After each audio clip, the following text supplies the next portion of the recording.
नमस्कार, लोकतंत्र में आपका स्वागत है। मैं हूं आपके साथ रविंद्र सिंह। बीजेपी की राष्ट्रीय कार्यकारिणी की बैठक के दूसरे दिन पार्टी अध्यक्ष जेपी नड्डा के एक्सटेंशन पर मोहर लग गई। नड्डा का कार्यकाल जून 2024 तक बढ़ा दिया गया। उन्हें जून 2019 में कार्यकारी अध्यक्ष और 20 जनवरी 2020 को पूर्णकालिक अध्यक्ष बनाया गया था। नड्डा का मौजूदा कार्यकाल 20 जनवरी को खत्म हो रहा था। अब वे लोकसभा चुनाव तक पार्टी की कमान संभालेंगे। बीजेपी के सूत्रों के मुताबिक अगले साल तक 10 राज्यों में होने वाले विधानसभा चुनाव और 2024 के लोकसभा चुनाव को देखते हुए यह एक्सटेंशन किया गया है। खबर देखते हैं, फिर चर्चा को आगे बढ़ाते हैं।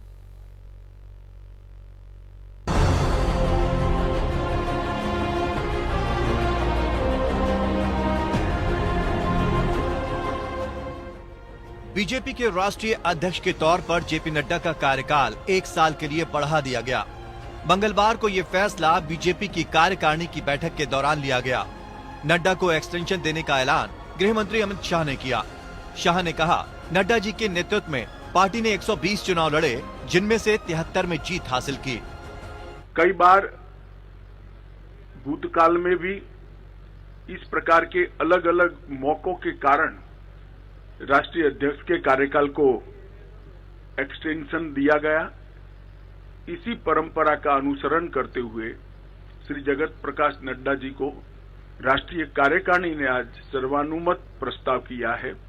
श्री राजनाथ सिंह जी ने इस प्रस्ताव को रखा और सभी भारतीय जनता पार्टी के सदस्यों ने इसको सहर्ष हर्ष ध्वनि के साथ सर्वानुमत से स्वीकार किया है कि जगत प्रकाश नड्डा जी को जून 2024 तक भारतीय जनता पार्टी के अध्यक्ष के रूप में इनके कार्यकाल को बढ़ोतरी की जाए। नड्डा को फिर से अध्यक्ष पद की जिम्मेदारी मिल गई है। लगातार दूसरा कार्यकाल हासिल करने वाले लालकृष्ण आडवाणी और अमित शाह के बाद नड्डा ऐसे तीसरे नेता बन गए हैं। हालांकि राजनाथ सिंह भी 2 बार पार्टी अध्यक्ष बने थे, लेकिन उनका कार्यकाल लगातार नहीं था। बीजेपी के सूत्रों के मुताबिक अगले साल तक 10 राज्यों में होने वाले विधानसभा चुनाव और 2024 के लोकसभा चुनाव को देखते हुए ये एक्सटेंशन किया गया है। नड्डा जून 2019 में पार्टी के कार्यकारी अध्यक्ष बने थे। इसके बाद 20 जनवरी 2020 को पूर्णकालिक अध्यक्ष बनाए गए। उनका चुनाव सर्वसम्मति से हुआ। इससे पहले पूर्व अध्यक्ष अमित शाह को भी 2019 में लोकसभा चुनाव तक विस्तार दिया गया था। तकनीकी तौर पर देखें तो 2022 में बीजेपी संगठन के चुनाव नहीं हो सके हैं, इसलिए भी जेपी नड्डा को ही लोकसभा चुनाव तक पद पर बने रहने को कहा गया है। बीजेपी के संविधान के मुताबिक कम से कम 50% यानी आधे राज्यों में संगठन चुनाव के बाद ही राष्ट्रीय अध्यक्ष का चुनाव किया जा सकता है। इस लिहाज से देश के 29 राज्यों में से 15 राज्यों में संगठन के चुनाव के बाद ही बीजेपी के राष्ट्रीय अध्यक्ष का चुनाव होता है। नड्डा के एक्सटेंशन की अहम वजह 10 विधानसभाओं के चुनाव भी हैं। 2023 में देश के 10 राज्यों में विधानसभा चुनाव होने हैं। इनमें राजस्थान, मध्य प्रदेश, छत्तीसगढ़, कर्नाटक और तेलंगाना जैसे बड़े राज्य शामिल हैं। वहीं पूर्वोत्तर के त्रिपुरा, मेघालय, नागालैंड और मिजोरम में भी इसी साल चुनाव होंगे। जम्मू कश्मीर में भी इसी साल चुनाव के पूरे आसार हैं। माना जा रहा है कि मीटिंग में इन राज्यों के संगठन में कसावट लाने के मकसद से जरूरी फेरबदल को मंजूरी भी दी गई। इसके चलते नए चेहरों को भी मौका मिल सकता है। जम्मू कश्मीर में आर्टिकल 370 हटने के बाद पहली बार विधानसभा चुनाव होने हैं। यहाँ के नतीजों से केंद्र की तरफ से आर्टिकल 370 हटाने के फैसले को सही या गलत साबित करने की राय बनेगी। जम्मू कश्मीर के मौसम को देखते हुए वहाँ विधानसभा चुनाव गर्मी में ही कराए जाने के आसार हैं। 2023 में ही होने वाले ये चुनाव लोकसभा की करीब 21% सीटें कवर करते हैं। साथ ही उत्तर से दक्षिण तक फैले इन राज्यों के फैसले से अगले साल होने वाले लोकसभा चुनाव में जनता के मिजाज की झलक भी मिल सकती है। बीजेपी की राष्ट्रीय कार्यकारिणी की बैठक में सामाजिक आर्थिक प्रस्ताव भी पेश किया गया। केंद्रीय मंत्री धर्मेंद्र प्रधान ने बताया कि इस प्रस्ताव में प्रधानमंत्री नरेंद्र मोदी की तारीफ की गई। प्रस्ताव में कहा गया कि उनकी नीतियों की वजह से भारत दुनिया की 5 बड़ी इकोनॉमी में शामिल हो गया है। Bureau report. तो जेपी नड्डा का कार्यकाल बढ़ा दिया गया है।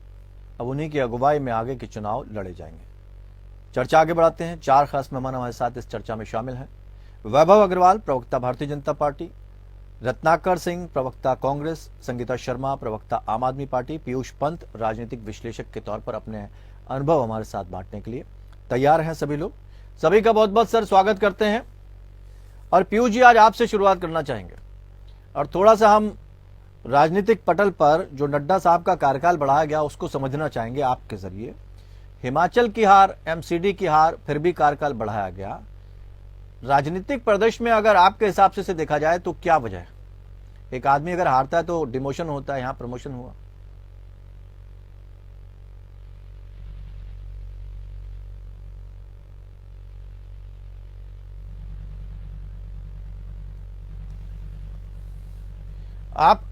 आपका वॉल्यूम म्यूट है सर, शायद अनम्यूट करिए।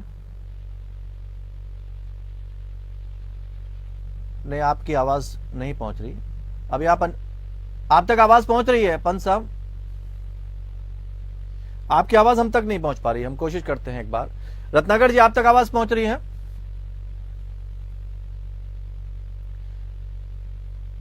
संगीता जी, आप तक? आपकी आवाज हमको नहीं मिल पा रही है। हम कोशिश करते हैं अभी अपने पैनल के लोगों से आपकी आवाज सेट कराते हैं। लेकिन ये जो कार्यकाल बढ़ाया गया है, कई इसके राजनीतिक मायने भी माने जा रहे हैं, क्योंकि लगातार 2014 के बाद से भारतीय जनता पार्टी ने जिस तरह की बात की है कि एक संगठन के तौर पर हम काम करते हैं। अमित शाह की अगुवाई में भी चुनाव लड़े गए।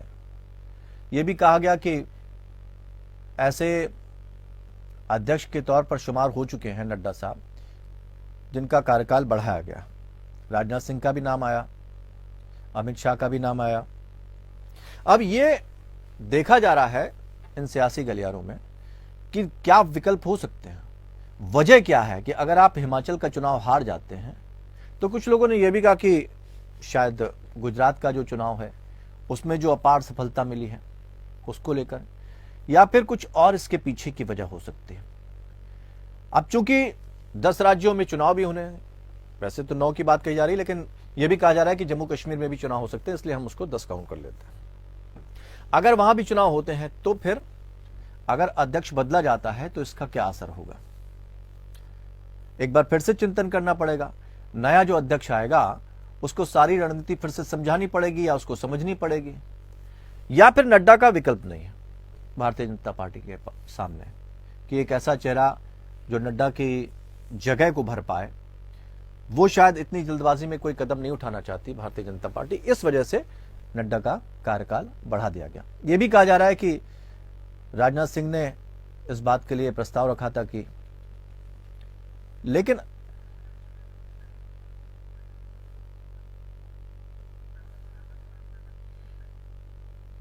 तो यहां पर यह समझना है। हम वैभव जी के पास चलते हैं। वैभव जी, किस तरह से देखा जाए, क्योंकि ये कार्यकाल को बढ़ाने को लेकर बड़ी चर्चाएं हो गई हैं कि भारतीय जनता पार्टी ने नड्डा साहब का कार्यकाल बढ़ा दिया है, तो हिमाचल का चुनाव हार गए, एमसीडी भी हम हार गए हैं। ऐसे में अगर कार्यकाल बढ़ाया जाता है तो उसके पीछे की वजह क्या? क्योंकि दूसरा कोई चेहरा नहीं था या किसी दूसरे पर भरोसा नहीं था? नमस्कार भाई साहब, नमस्कार मेरे प्रिय बंधुओं पैनल पे, और मैडम को मेरा नमस्कार। आम आदमी पार्टी से खास लगाव है इसलिए आपको अलग से नमस्कार किया है सप्रेम, नहीं तो हम बंधुओं के तरह कर देते। तो और पीयूष जी को तो मेरे प्रणाम है, रत्नाकर जी को अलग क्या बोले, वो तो अपने हैं। तो ऐसा है कि देखिए ये ना रविंद्र जी, मुझे मैं बताऊं आपको कि जहां तक जेपी नड्डा जी की बात है, मुझे अपने स्कूल की बात याद आती है। और जाहिर सी बात है कि हम सबके जीवन में भी वो क्षण आया होगा जब अपन छोटे थे ना, तो अपने को क्लास टीचर से डांट पड़ती थी, अपन बैक बेंचर होते थे, फिर अपन थोड़े टाइम में थोड़ा इंप्रूव कर गए, ऑलवेज आउटस्टैंडिंग से इंस्टैंडिंग हो गए, तो अपन फ्रंट बेंच पे आ गए। लेकिन अपन एग्जाम में एक गलती कर दें तो फिर से लास्ट बेंच, टीचर तुम पीछे बैठो, है ना। तो नड्डा जी का क्या है कि ये वही वाली, उनके साथ भी विचारों के साथ वही हुआ। अपन जब सामाजिक रूप से बात करते हैं, गॉसिप करते हैं, व्यवहारिक रूप से बात करते हैं, तो वो यही बात है कि देखिए उनके कार्यकाल में इतनी जीते हुई, और एक हार की वजह से अपन अगले का संगठन का प्रारूप और उनका जो कार्य किया गया है उनके द्वारा संगठन को एकजुट करने का और बाकी मैनेज करने का, उसको अपन नकार नहीं सकते। और इसी के चलते सभी कार्यकर्ताओं की मर्जी से, सभी की मर्जी से उनको दूसरा कार्यकाल दे दिया गया है। उनका जो कार्यकाल है वो एक्सटेंड कर दिया गया है। बड़ी सिंपल बात। वैभव जी, कभी कभी आप जब तारीफ करते हैं ना तो बड़ा हम असमंजस में पड़ जाते हैं कि हम इसे तारीफ ही लें, क्योंकि आप कह रहे हैं बैक बेंचर्स, तो नड्डा साहब को बैक बेंचर्स मान लिया आपने? नहीं, मैं जब वो अध्यक्ष नहीं थे तब बैक बेंचर थे ना, अभी वो फ्रंट बेंचर हैं। मैं वैसे एग्जांपल दे रहा हूँ। तो एक हार हुई और उनको वो अपन व्यवहारिक रूप से बात करें कि भाई पीछे चले जाओ, ऐसा नहीं होता है। तो उनका बाकी एग्जाम में जो उन्होंने पास किया है पिछले कुछ समय में, उसको नजरअंदाज नहीं कर सकते। तो सभी कार्यकर्ताओं की मर्जी से उनका जो कार्यकाल है वो एक्सटेंड कर दिया गया। संगठन है, संगठन पूर्ण रूप से पूर्ण तरह से हर चीजें देखता है। और आप ये भी देखें कि देखिए जो भी नए अध्यक्ष आएंगे उनके पास ऑलरेडी सीनियरिटी तो होगी और उनके पास ऑलरेडी अपनी 10 चीजें और होंगी कार्य करने के लिए। तो उस चीज को मद्देनजर रखते हुए हमने कहा कि क्योंकि आप देखें भाजपा में क्या है ना, संगठन एक चुनाव की ओर फोकस करता है और सरकार का संगठन में जो सरकार के बाशिंदे हैं वो सरकार के चलाने में फोकस करते हैं, देश को चलाने में फोकस करते हैं। तो क्या इस बीच ये भी देखा गया है कि नड्डा साहब की जगह कौन ले पाएगा? उस चेहरे पर भी चर्चा हुई। मेरे ख्याल से वो पार्टी का अंदरूनी मसला है और मैं नहीं समझता हूं कि उस पर कोई डिस्कशन होना चाहिए मीडिया में। यदि पार्टी की ओर से कोई प्रेस रिलीज आता है उस सिलसिले में तो वो उसमें जानकारी मिलेगी अपने को। लेकिन आगे पीछे अंदर खाते क्या हो रहा है वो मेरे ख्याल से पार्टी का अंदरूनी मसला है। हर पार्टी का अलग अलग तरीका होता है। देखिए, आम आदमी पार्टी जब कुछ करती है तो वो रामलीला मैदान में करती है, कांग्रेस करती है तो वो मीडिया के मंच पे बैठ के करती है। हम लोग करते हैं, हम शांति से करते हैं। हम लोग अपने आराम से बैठते हैं, मिलते हैं, जुलते हैं, अपनी पॉलिसी के बारे में डिस्कस करते हैं, स्ट्रैटेजी के बारे में डिस्कस करते हैं, किसको क्या कार्यभार देना चाहिए वो डिस्कस करते हैं। और जो जिसके पास ऑलरेडी कार्यभार था उसका क्या डिस्कशन था, क्या फीडबैक रहा और आगे क्या होना चाहिए, संभावनाएं तय करते हैं। तो इसमें हर पार्टी का अलग अलग तरीका होता है। मीटिंग के बाद हम लोग एक प्रेस रिलीज करते हैं, प्रेस कॉन्फ्रेंस करते हैं। कोई भी एक हमारे सम्मानीय नेता प्रेस रिलीज करेंगे जिसकी रिस्पॉन्सिबिलिटी संगठन देगा उस दिन के लिए और आगे हो जाएगा। और ये नई बात नहीं है। तो मैं समझता हूं कि मैं उस पर कोई कमेंट नहीं करूंगा। वो वैसे भी मैं बहुत छोटा हूं उस पर कमेंट करने के लिए। वो वैसे भी मेरे अबव माय पे ग्रेड है। तो मैं वो दायरे में रहना चाहता हूं। नहीं, मैंने सोचा कि शायद एक आध चेहरा ऐसा आपको याद हो जिसके लिए। खैर, रत्नाकर जी, आप कैसे देखते हैं इस पूरी प्रक्रिया को? क्योंकि बीजेपी ने बहुत स्पष्ट किया है, वैभव जी भी ये साफ कह रहे हैं कि हमारे यहाँ ऐसा नहीं होता कि किसी बात का विरोध हो। बहुत शालीनता से, सज्जनता से, शांतिपूर्वक सारी चीजें होती हैं और अध्यक्ष चुन लिया जाता है। उसके बाद सारे लोगों को उसके पीछे काम करना होता है। जे पूछा कि फेल हो गए वो एक परीक्षा में, तो आगे क्या है, उनका रिस्पांस कैसे करेंगे, आप उनको किस तरह से लेंगे? तो इन्होंने कहा कि किसी एक सब्जेक्ट में फेल होने पे कोई या एक बार फेल होने पे कोई बैंक बेंचर्स नहीं होता है। तो मैं इनको बताना चाहता हूँ वैभव भाई को कि वैभव भाई देखिए, जेपी नड्डा जी है ना, मुख्य परीक्षा में ही फेल हो गए। मुख्य सब्जेक्ट जो होता है, गणित का सब्जेक्ट अगर मुख्य सब्जेक्ट है तो उसी में फेल हो गए। अपने गृह राज्य में जो व्यक्ति हार जाता है और अनुराग ठाकुर जैसे नेता हिमाचल से आते हैं, जेपी नड्डा जी जैसे लोग हिमाचल से आते हैं, तो अपने ही गृह राज्य में हार गए। तो ये इससे बड़ा फेल्योर क्या हो सकता है कि आप अपने राज्य को नहीं संभाल पाते हैं और कहते हैं कि कोई एक चुनाव हारने से कुछ नहीं होता है और उनको दोबारा मौका दिया जाता है। ठीक है, बढ़िया है, बहुत बढ़िया है, आप मौका दीजिए, लोगों को देना भी चाहिए। लेकिन मैं ये पूछना चाहता हूँ कि आपके यहाँ अध्यक्ष का चुनाव जो हुआ था या जो एक्सटेंशन हुआ था, ये क्या इलेक्शन के माध्यम से हुआ है या सिलेक्शन के माध्यम से हुआ है? और ये सिलेक्शन जो हुआ है वो महज एक औपचारिकता मात्र रह गई?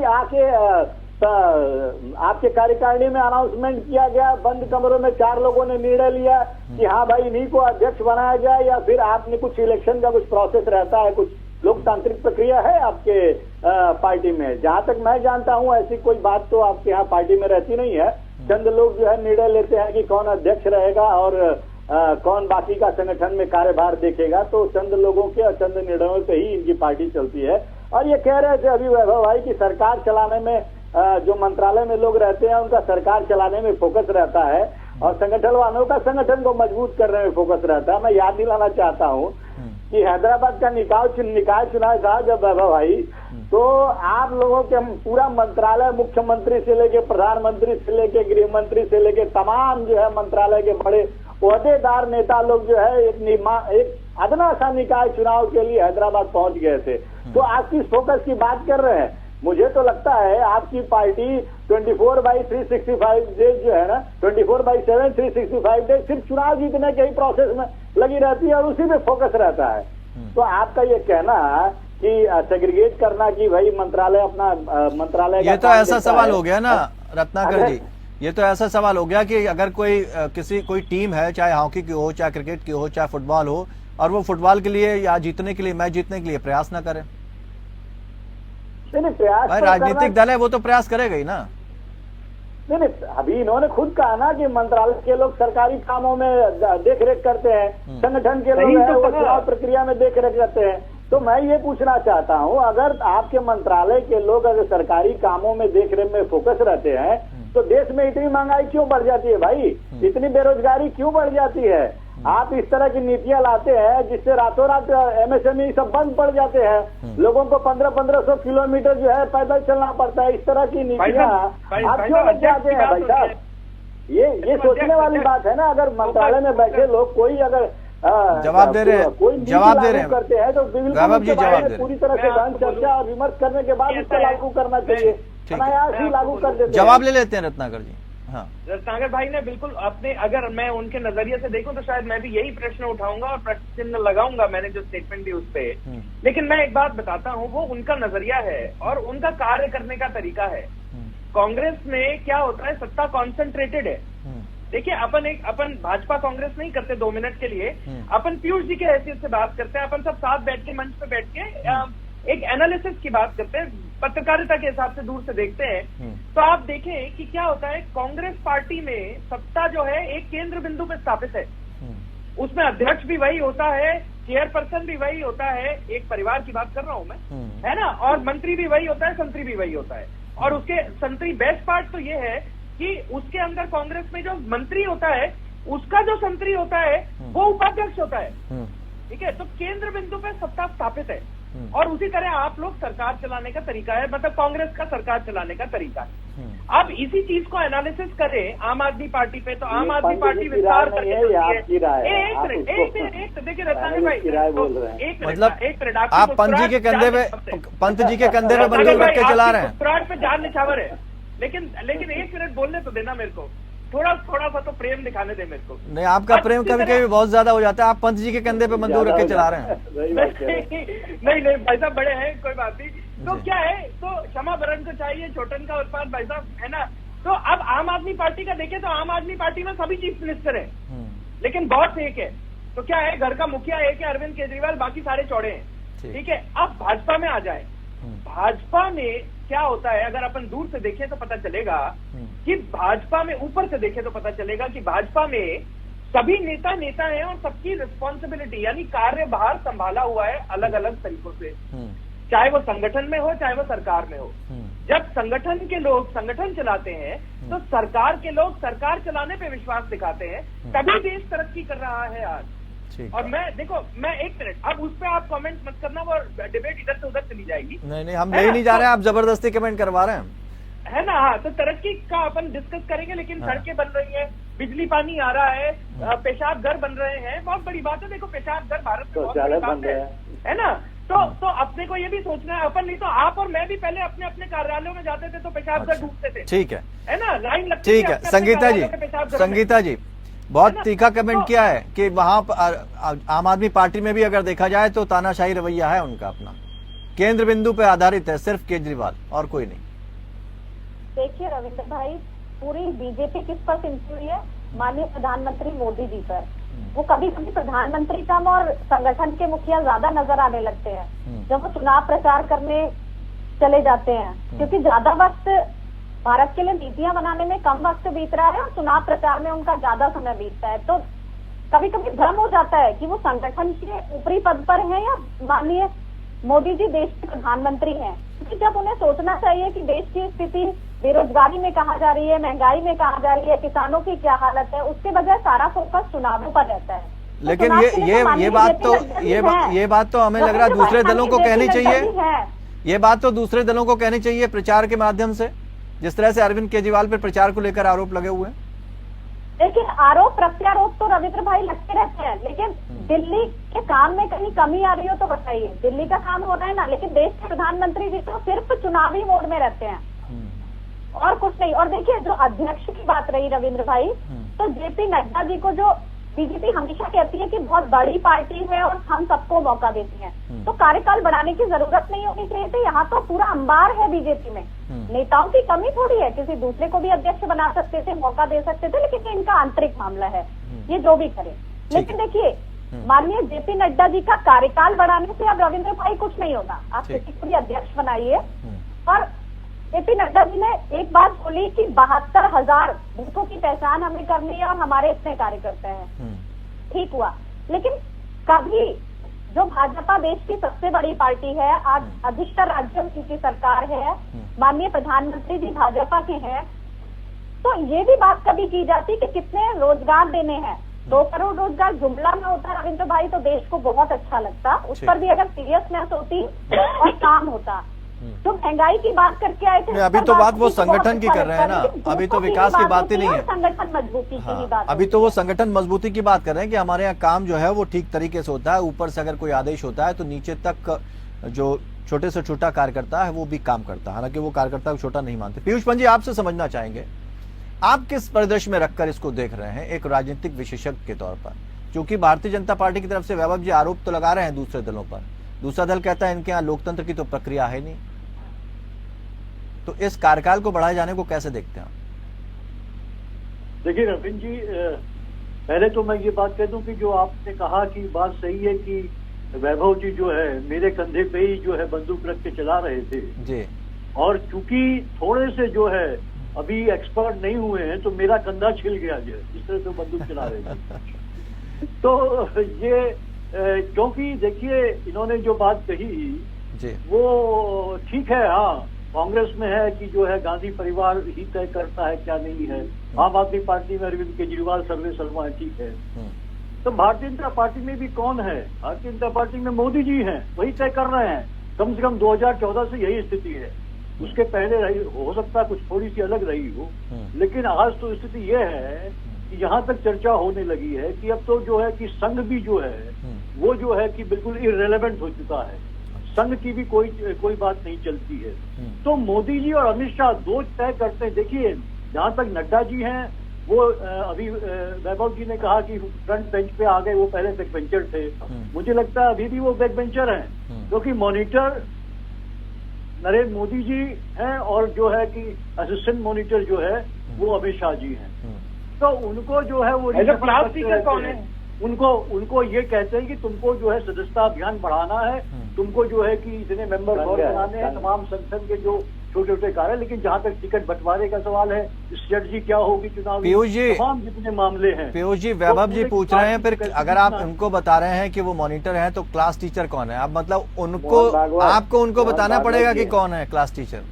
क्लास टीचर तो जनता है ना, क्लास टीचर जनता है, बहुत बढ़िया, और जनता ही तय करती है कि मॉनिटर सही कर रहा था कि नहीं। लेकिन मैं तो अभी जो नड्डा जी की जो स्थिति है वो बारे में मैं संदर्भ में मैं बात कर रहा था। मैं समझ गया, बहुत गहरी बात आपने कह दी वैभव जी, शायद उस बात को टालना चाहते थे इसलिए उन्होंने ऐसी बात कही।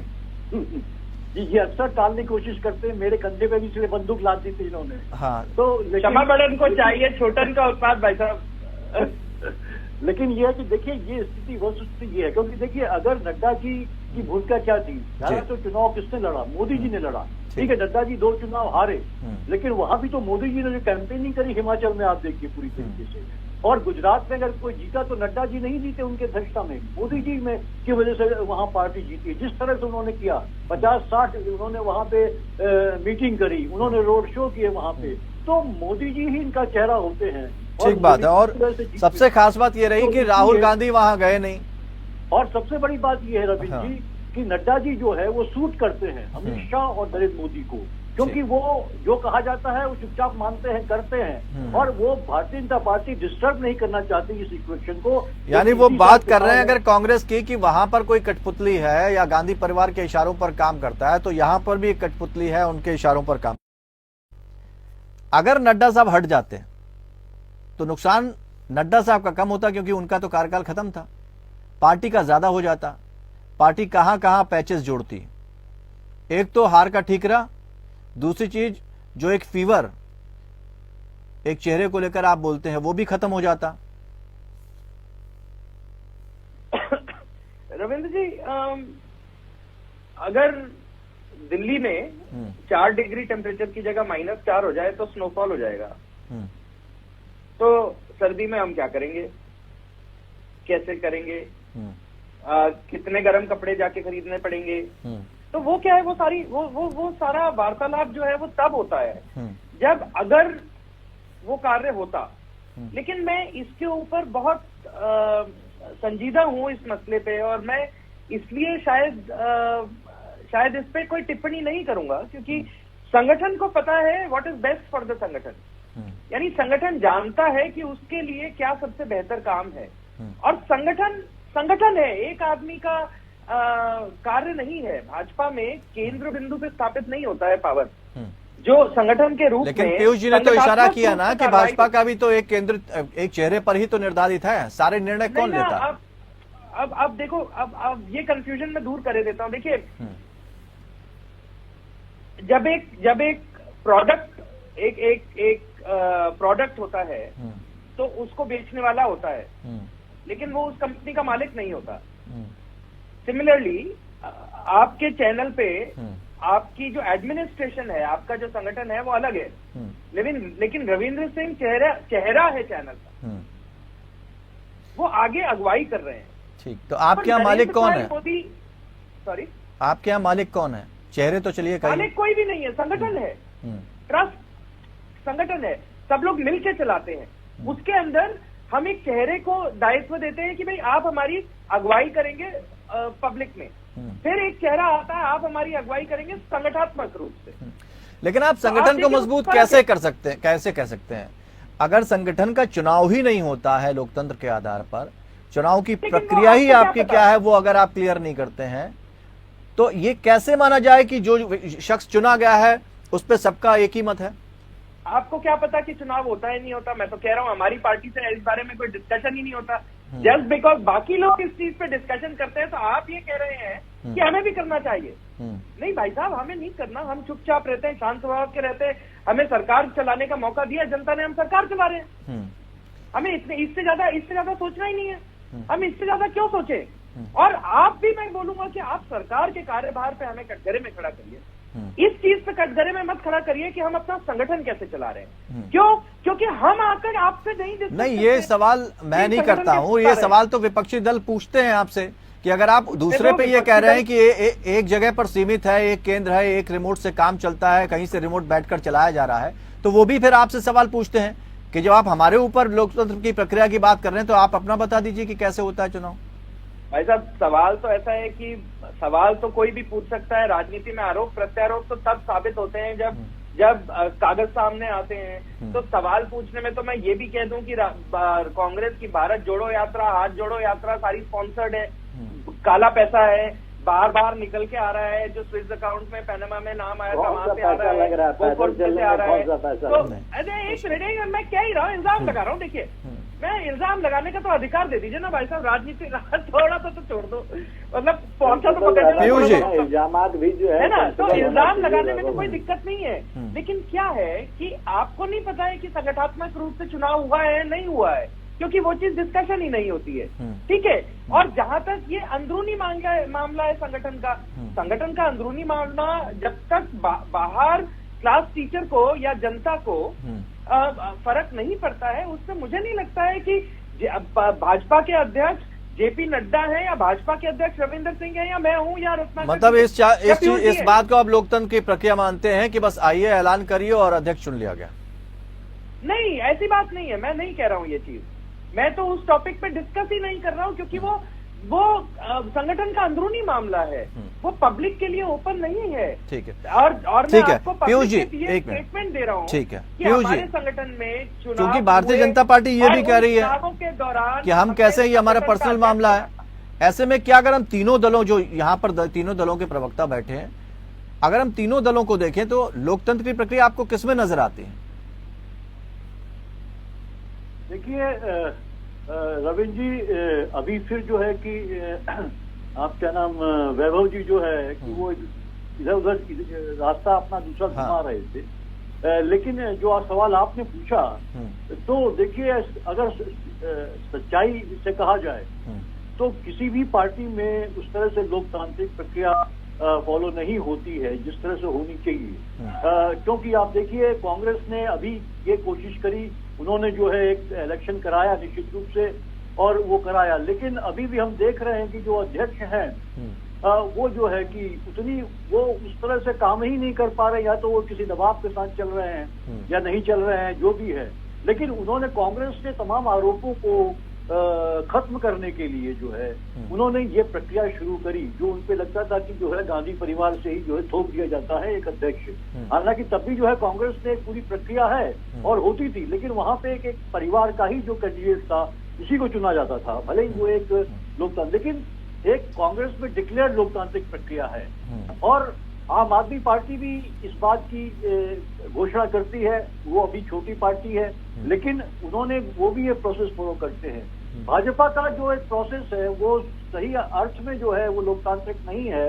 वहां इनका स्टेट का इलेक्शन वहां से होते कुछ होता है, जैसे अभी देखिए आप राजनाथ सिंह ने वो नाम प्रस्तुत कर दिया उनके जो है कि एक्सटेंशन का, जो 1 साल के एक्सटेंशन का, और फिर जितने लोग वहां आए थे सदस्य जो है नेशनल एग्जीक्यूटिव के, उनसे उनकी विचार मांगे गए या उनकी हामी या नहीं, तो कौन नहीं करेगा उसको, कोई कह सकता है। सब जानते हैं कि ये मोदी जी और अमित शाह जी की इच्छा है कि इसको जो है आगे बढ़ाना है। तो इस तरह से भाजपा में चलता है। भाजपा में जो चीजों को थोपा जाता है उस तरह से कोई चुनाव लड़ता नहीं है, या किसी के खिलाफ कोई दूसरा कैंडिडेट खड़ा नहीं होता, जैसे कांग्रेस में सिर्फ इस बार ही नहीं। एक सवाल और पूछना चाह रहे हैं, जो इसके बाद मैं कांग्रेस के पास जाना चाहूंगा। पंत साहब, कांग्रेस में जो है कैंडिडेट चुनाव लड़ते हैं और वो ऐसा प्रक्रिया रही है। पंत जी, एक सवाल और मैं आपसे ये पूछना चाहूंगा, फिर मैं कांग्रेस के पास जाऊंगा रत्नाकर जी के बाद, कि अब चूंकि नड्डा साहब का कार्यकाल तो बढ़ गया है और कांग्रेस चूंकि 2024 की तैयारियां कर रही है,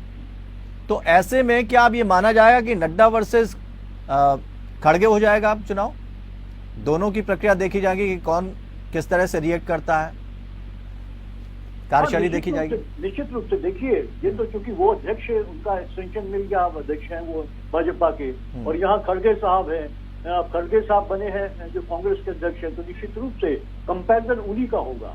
लेकिन यहाँ भी जो वस्तु स्थिति वही रहेगी, राहुल गांधी और उधर नरेंद्र मोदी।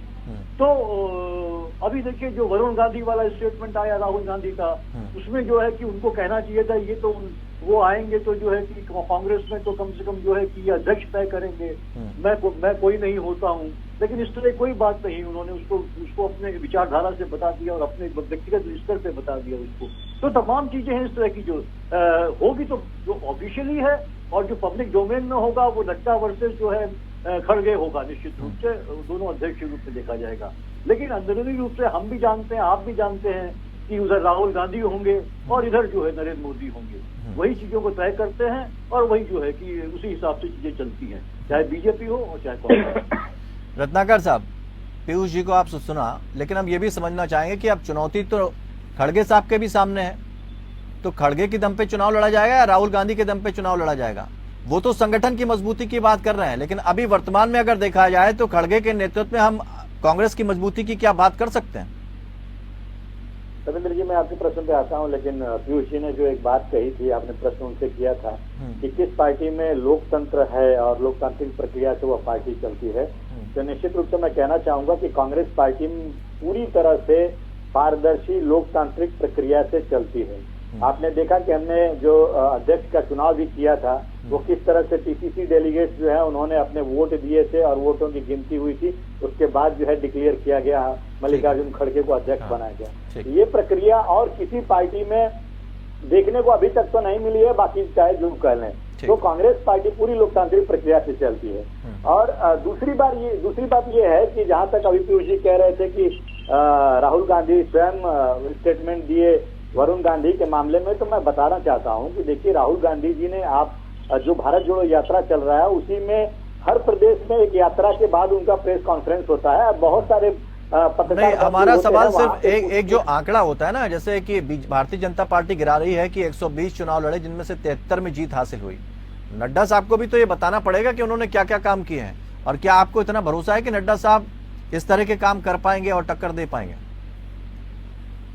देखिए क्या है, अभी चूंकि भारतीय जनता पार्टी का ज्यादातर राज्यों में सरकारें हैं और वह इस तरह की माफ कीजिएगा, खड़गे जी की बात करें, शायद मैं नड्डा बोल गया। मैं एक सेकंड आ रहा हूँ।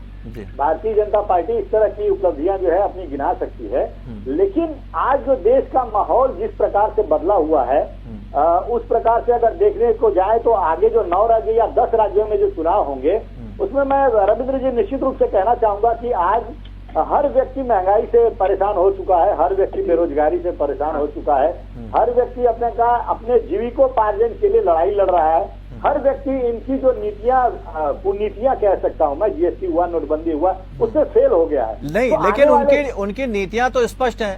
वो जब भी जनता के बीच जाते हैं वो अपनी नीतियों को, अपने सारी चीजों को लेकर जाते हैं।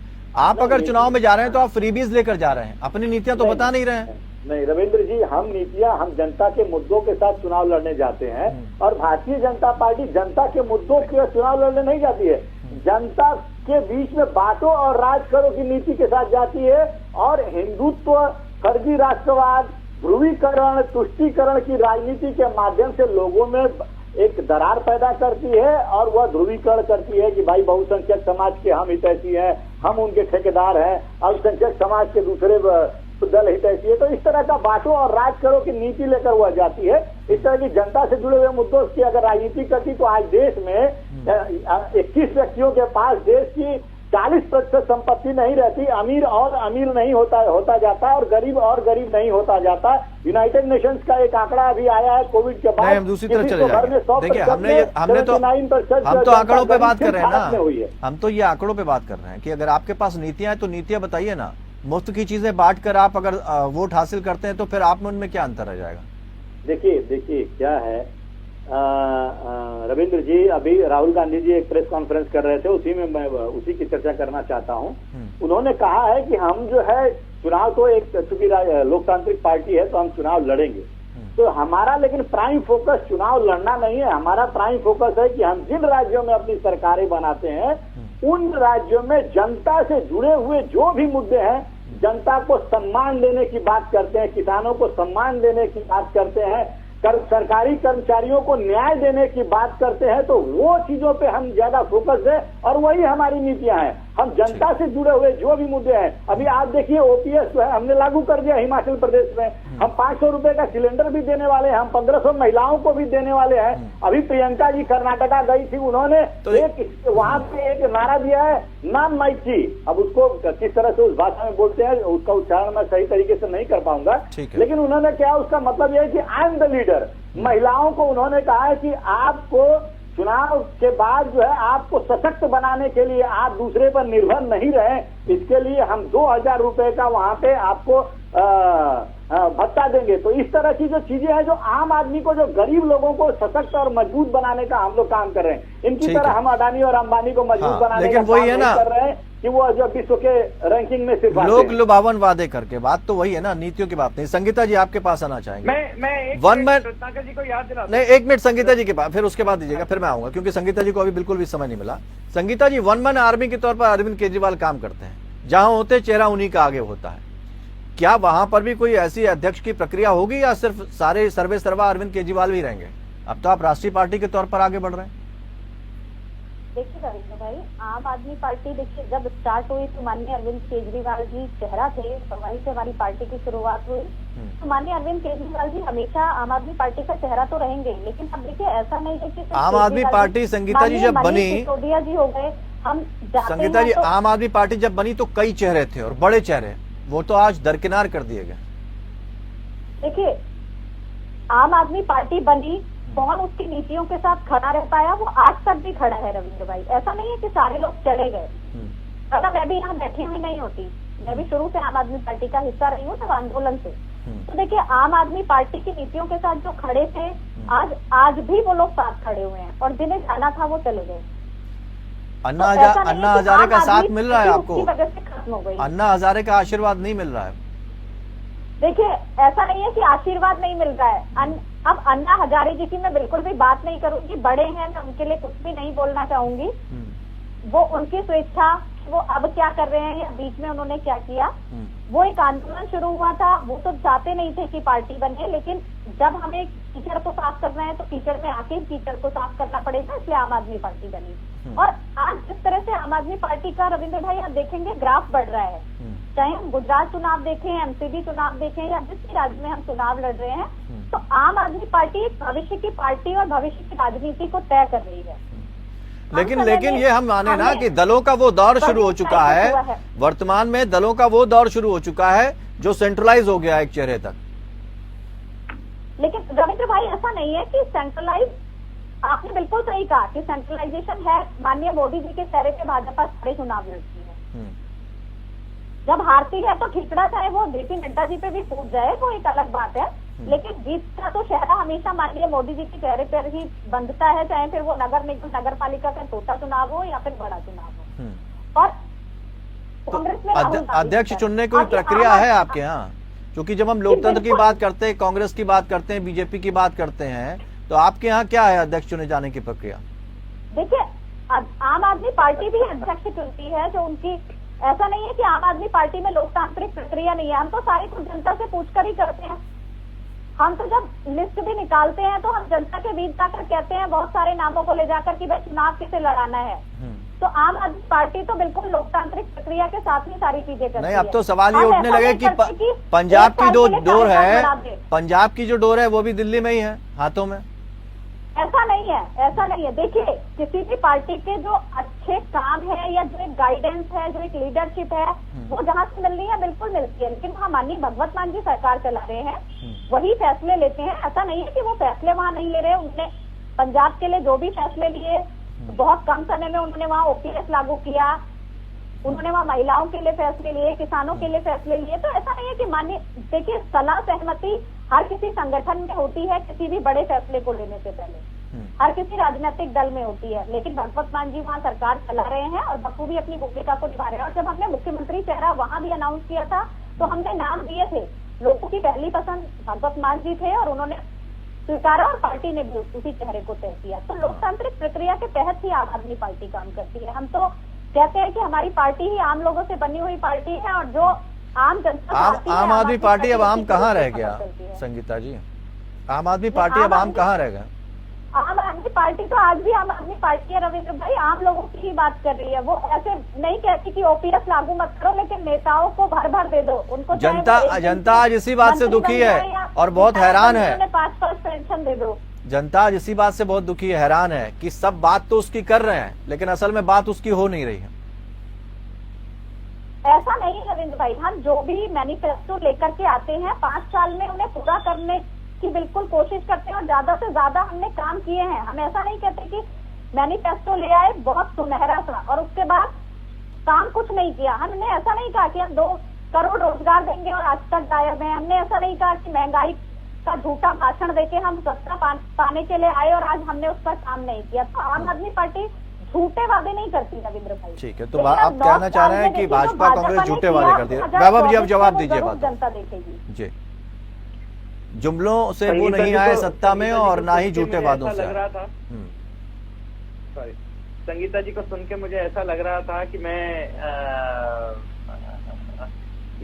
स्वर्ग में आ गया हूँ और भगवान स्वयं प्रकट होके लोरी सुनाने की कोशिश। ये तो बहुत अच्छी बात है भाई। आप प्रभावित बहुत जल्दी हो जाते हैं वैभव जी, करा दी। आप चलिए जवाब तो दे दीजिए अब। हाँ, तो साथ साथ मैं आम आदमी पार्टी की तरफ से ये भी बोलूंगा कि आप करें तो लीला, हम करें तो रासलीला। मतलब चुनाव तो हम भी नरेंद्र भाई के अंडर में लड़ते हैं क्योंकि वो हमारे श्रेष्ठ नेता हैं और श्रेष्ठ नेता ही नहीं, वो हमारे पार्टी के चेहरे भी हैं। लेकिन यहाँ तो संगठन के अध्यक्ष की बात हो रही थी, चुनाव लड़ने की बात तो हो नहीं रही थी। बट कोई बात नहीं, अब अपन चुनावों पे ही आ गए तो अपन वही बात कर लेते हैं। तो बाकी नेता श्रेष्ठ नहीं थे वैभव जी? लालकृष्ण आडवाणी जी श्रेष्ठ नहीं थे, शत्रुघ्न सिन्हा भी श्रेष्ठ नहीं थे? नहीं, अपन आज की बात करेंगे और कार्यकर्ताओं द्वारा चुने गए अध्यक्ष होते हैं।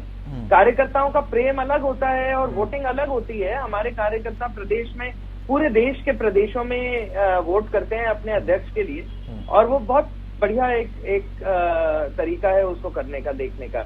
अब जहां तक राजनीति की बात है, तो हमारी नेशनल वर्किंग कमेटी की मीटिंग में एक एजेंडा तय हुआ। उस एजेंडा के तहत हमने मिशन 24 किया। मिशन 24 के तहत हमने 9 राज्यों की स्ट्रेटेजी करी। जो ओपन मुद्दे थे, जैसे G20 की पूरे 200 इवेंट जो प्लान कर रहे हैं, उसके बारे में डिस्कशन हुआ। अध्यक्ष तो वैभव जी, सवाल ये है ना कि प्लानिंग बहुत होती है, उसके बाद भी ना महंगाई रुक रही, ठीक है, पैसा गवर्नमेंट पे बहुत आ रहा है, विकास की बातें करी, लेकिन विकास एक तबके तक सीमित है। अमीर अमीर हो रहा है, गरीब गरीब की बात हो रही है, भुखमरी इंडेक्स पर भी बात नहीं हो रही है।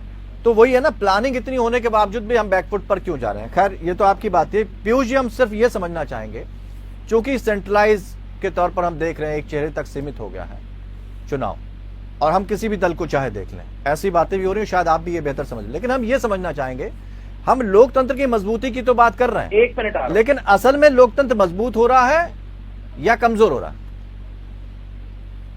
इस तरह की चीजों सबसे बड़ा चिंता की बात यही है कि लोकतंत्र का नाम लिया जा रहा है, लोकतंत्र की बात की जाती है, लेकिन जो है कि प्रैक्टिकल जो धरातल है, उसमें सारी पार्टियों को आप देख लीजिए, वहां पे जो है कि पूरे के पूरे जो स्ट्रीक है, वो स्ट्रीक यही दिखाई देती है कि वो एक व्यक्ति विशेष की जो है, वही उसकी ही जो इच्छा जो है चलती है, वही जो, जैसे आपने कहा भी कि वन मैन सेंट्रिक होती जा रही सारी पार्टियां, और ये फैक्ट है, चाहे आम आदमी पार्टी हो, भाजपा हो, कांग्रेस हो। यानी हम कहीं ना कहीं समाजवाद की जगह पूंजीवाद की तरफ बढ़ रहे हैं। समाजवादी पार्टी हो, बीएसपी नहीं पंत जी, बहुत शॉर्ट में, क्या हम समाजवाद की बजाय आप पूंजीवाद की तरफ बढ़ रहे हैं? देखिए रविंद्र जी, देखिए पूंजीवाद, देखिए समाजवाद बहुत मुश्किल होता है, जो कॉन्सेप्ट है ना, उसको धरती पे उतारना बहुत मुश्किल होता है। और खासकर पार्टियों में अगर आप देखिए तो वहाँ पूंजीवाद का उस तरह से तो नहीं है, लेकिन हाँ, जो पूंजीवाद इसलिए होता है कि आपको फंड की जरूरत होती है। तो फंड जो है कि पैदा करने का काम कौन करता है? वो तो अध्यक्ष ही करता है, संसद का जो होता है वो करता है। तो चलनी उसकी चाहिए, लेकिन चलती नहीं है उसकी, चलती है जो एक बड़ा चेहरा बन जाता है उसमें, आमतौर पे चाहे मुख्यमंत्री हो, चाहे वो जो है कि प्रधानमंत्री हो, या कोई और दूसरा जो चेहरा हो, तो उस तरीके से ये हो जाता है। तो ये व्यक्तिगत जो है उसके आधार पे पूरी राजनीति अब होने लगी है, उसी आधार पे पार्टियां चल रही हैं, जिससे ये संकट पैदा हो रहा है। ये चिंतन भी करना होगा। दल तो खैर राजनीति तो होती है और अपनी अपनी तरह से बात भी करते हैं लोग, लेकिन सवाल यह है कि अब चैलेंजेस बहुत हैं। अगर पार्टी जीतती है तो निश्चित तौर पर नड्डा साहब का नाम होगा, लेकिन अगर झटका खा गया हिमाचल की तरह तो फिर खड़गे साहब का नाम होगा। इस बीच में अरविंद केजरीवाल की पार्टी लगातार अपनी पैठ बनाने की कोशिश कर रही है। बहुत बहुत शुक्रिया आप सभी मेहमानों का हमारे साथ इस चर्चा में शामिल होने के लिए। लेकिन अभी थोड़ा सा वक्त बाकी है, जब ये तय हो जाएगा कि ये जो 10 राज्यों में चुनाव होने हैं, उसमें अगर तस्वीर साफ हो जाएगी कि 2024 का जो ऊंट है वो किस करवट बैठेगा, तब तक सभी दलों की परीक्षा है, और खासकर अध्यक्षों की। और अब जो लड़ाई शुरू होगी वो ये देखना होगा कि कौन प्रखर नजर आता है, खड़गे, जेपी नड्डा या फिर केजरीवाल साहब। फिलहाल इतना ही, नमस्कार।